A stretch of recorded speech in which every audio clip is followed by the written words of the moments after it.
It's 7 a.m. in the Kerala mountains. The sun breaks through the mist over lushly forested peaks, and a new day begins. This is elephant country, tiger country, pepper country. 2,500 feet above sea level, Kerala's majestic landscape provides the perfect climate for pepper, black gold, to grow. This is where the journey starts for Santa Maria's pepper. Take any of the bumpy roads which lead into the hillside, and you soon drive through bustling, colourful communities. Each town is a vibrant mix of traders and small businesses, alive with the sound of motor horns and engines. 90% of these people are linked to farming in some way. We're heading to Sultan Batteri in the Wayanad district of Kerala state, where we'll follow the progress of our pepper from plantation to plate. Life for a new pepper vine begins when a cutting is taken from a mature vine. The cutting is carefully potted in a mix of sand, soil and natural fertilizer. Local nurseries tend the shrubs and supply them to the nearby plantations. A pepper vine grows for 3 years before reaching maturity. Only then do the berries appear. The health and quality of the vine depends on many things. Firstly, the soil has to be right. Vines prefer the red, iron-rich soil found throughout Kerala. Then the plantation's altitude has to be considered. Pepper vines are only really happy between 2,000 and 3,000 feet above sea level. Outside this range, they yield few berries. A young vine has to be protected as it grows. It'll be sheltered from the sun by palm fronds until mature. The 40 degrees Celsius high summer temperatures are too much for young vines. Finally, there are the rains. Timing and amount of rainfall is critical. Too much at the wrong time can destroy a crop. Too little will reduce yield. Climate change has made the farmer's job far harder in recent years. If all goes well, a vine will flower in March. With 2 or 3 good rains in spring and a healthy rainy season during June and July, the first berries will begin to appear in August. By February, the berries are ripe enough to harvest. A healthy vine produces 1 crop per year and can live for up to 40 years.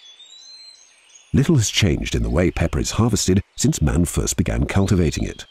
An experienced picker will take about 30 minutes to clear a vine and can manage around 10 vines a day. He'll receive the relatively generous sum of €6 per day, meals included. Despite this, labour can be difficult to find, as the work is hard and other farmers compete for staff. Indian pepper plantations are all small holdings, passed on from generation to generation. Often the farm workers live beside the farm, surrounded by the jungle. To us, their way of life seems the stuff of storybooks. For them, the plantation is the centre of their existence. Once harvested, berries are removed from the stalk by trampling. Green pepper is underripe pepper, which is used for pickling in brine or freeze-drying. Ripe berries are red and become black after they've been dried in the sun. They aren't really black though. Berries from this part of India are prized for their rich brown colour. It's a colour unique to the local climate. Further south, the heat darkens the pepper. Further north, it is lighter. At this stage, the farmer decides whether to supply green, black or white pepper. A supplier of white pepper has another process to go through which is called decortication. Decorticating means the removal of the corn's outer husk. It is done by immersing black peppercorns in running water until the husk is soft enough to take off. When the harvest is in, a local collector will gather the produce of several farms and deliver it to our processor. The corns are packed in 500 kilogram sacks and transported on brightly painted trucks to the nearby plant.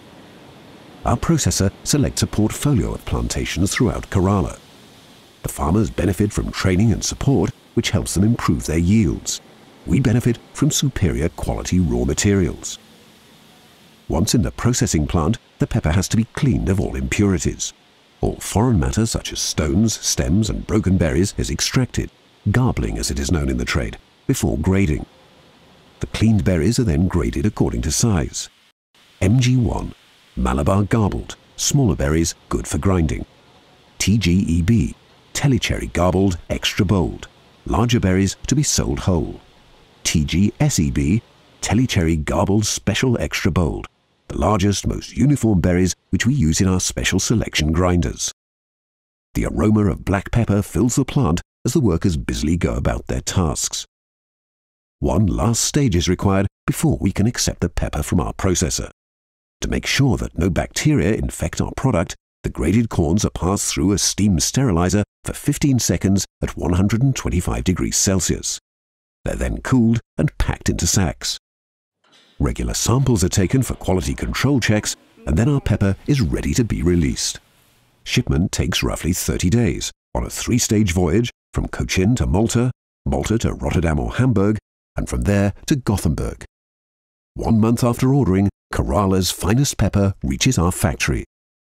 Once it arrives, we make final quality checks and pack the pepper into different containers according to how our end users and consumers want to buy it.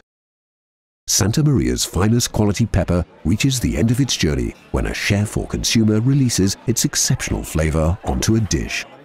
Along the journey, the simple peppercorn has contributed to the livelihood and enriched the taste of many, many people.